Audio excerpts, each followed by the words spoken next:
So, Aaron, can you give us a brief history of your experience in Scientology? What happened is, I'm 35, I was born in 1974, and my parents were in Scientology. So I actually did a couple of courses, but wasn't really involved that much with Scientology until I was 15.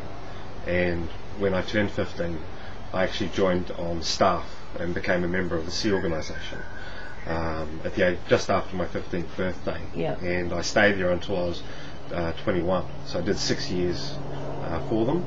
And then after that I was involved in Scientology again for another year and a half before I finally left it for good. And I haven't been involved since then. So you were in the SEAL from when you were, say, 15 to about 22 or something? That's correct, yes. So how did that affect you as a young man? I mean, like, you missed out some of those prime years there. It was hard because I didn't know what I was missing until afterwards. How I dealt with life in there was difficult because, I mean, as a young man, I was trying to grow. I was trying to go out and find different likes and dislikes, and all of that was crushed because the only liking you could have was for the purpose of the SEAL. The only liking you could have was for the music produced by Golden Era Productions. The only books you could read were from L. Ron Hubbard. You know, you couldn't go off and read this or that. You couldn't listen to radio. You couldn't read the newspapers. You couldn't buy magazines. You know, you couldn't even watch TV. So your whole life was that. And, you know, as a young man, I wanted to, you know, I was growing. You know, I was going through puberty. Yeah. And you wouldn't think it was wrong to want to love another human being. You wouldn't think it was wrong to show emotion or liking towards a woman. Yeah. And the moment you do that in there, you're punished. You know, I wanted to experience sex. I wanted to touch a female body. And the moment I did it, I'm dragged into this office by these men that tell you you're an ape. You're an ape for masturbating. You're evil for having even considered the idea of touching this woman outside of marriage. You know, and you know, I look around me and see the people that are married in this place, and they don't even get to see their wives. So why would I want that? I just wanted to know what it was like to kiss a woman, and this is punishable. And I'm forced onto the decks, and I'm made to clean and do hard labour as amends to repent for it. And I'm hailed in this office and told, read this. This shows that, you know, if you think about ejaculation, if you think about touching a woman, you're an ape. You're not in control of your emotions. Yeah. You know, I'm a young man. I'm hardwired. This is what young men, young women do. And you're left there with choices. How do I handle this? How do I resolve not wanting to express this desire? So you come up with a solution. Yeah. And the solution was horrible. I have to stop wanting sex. I have to stop it because, and then when you try to stop wanting it, they take you in an interrogation, and the thought of wanting to have sex, well, the thought leads to the action, therefore don't even have the thought. Right. So how do you deal with this? How does your mind cope? Well, I started to comprehend things. I'd get an erection and I'd think of something like cockroaches or a horror film or vampires or anything, something that would make me go like that so that I could turn it off and let my erection go down. I wore tight pants, tight underwear, so that it would crush and cut off the blood there so that it couldn't act, so it couldn't do what it was supposed to do, which was grow and erect and make me want to go off and have hormones. Yeah. You know, anything that turned that on, I wanted to turn it off. Yep. And this goes on and on and on, and eventually your mind identifies sex with real pain because the action results in such pain in this organisation, in Scientology management, it results in such punishment that it is evil for you to do this. Yeah.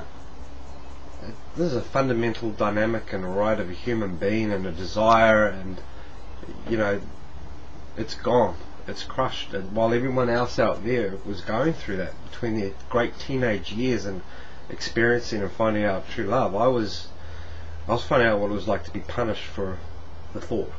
Yeah. Of it. So after you left the SEAL, say when you were 22, how did that affect you then? I mean, how did you cope with that after that? Can you imagine? I'd been doing it for so long, having these images in my mind to turn me off from having sex.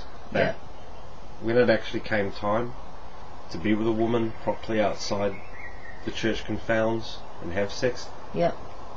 I had to have the lights off. Not for some arousal reason. I had to have the lights off because I had to close my eyes, and now I had to have those images in my mind, those horrible images, to have sex, because my body over the last 6 years got used to the idea of having the erection and having these mental images of terror and ugly, disgusting things. And the body got overrode it and said, right, we will have an erection now when you have these ideas. So when I'm with these women, I'm not thinking about the woman. I'm not even thinking about other women. I'm thinking about anything else other than sex, so that I can now have sex. And if you want to talk about dysfunctional, this doesn't even begin to comprehend it. I feel sorry for my wife that I had in Melbourne. I feel sorry for her because she didn't understand why sex was so hard for us. Why emotion, why touching, why the speaking of the word love was just a foreign idea to me. Yeah. You know, touching, that's, you know, my mind goes, heavy petting, don't do it. My mind just jumps to this, you know, don't touch in public. Yeah. In private, don't do anything. Wait till you go to the bedroom only. Yeah. You know, we're talking about a real trick for your mind. Yeah. Dear idea. Can you describe what you think that you became, or how you became as a SEALG member? You've spoken to me before about the fact that you feel like that wasn't you, and now you're trying to find you back, get you back. I didn't know what to do to survive, to feel good. I had to do something that resulted in happiness. And when you're in an environment that only rewards you when you've done what is needed to be done, as opposed to what you think should be done or what is right, after years of that, you decide, I'm going to do what I need to in order to get an applaud. I'm going to do what I need to in order so I can sit down and be in peace. And often those things, unfortunately, meant, in my position there in the church, being always in the communications office, always in charge of ethics and morality issues for staff, with such a heavy burden on punishment and making people do what they wanted to do, that's where I got my enjoyment from. I didn't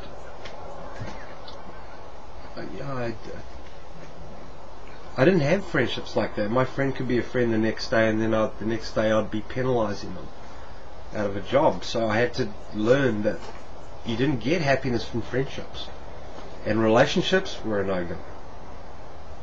Where do you get happiness from? Enjoying what you must do. And that's where I got my happiness from. Right or wrong had nothing to do with it. I didn't even those two words did not come into the equation. Right. And unfortunately for the human beings around me that were very much not treated like human beings, they suffered because of a result of that. Because they were dealing with a man here that looked at them like this. And now here I am as an adult outside of that, and I'm looking around at people. They're no longer assets. They're no longer parts of a machine. They demand respect. They want to be treated like a living thing. I'm still trying to get there.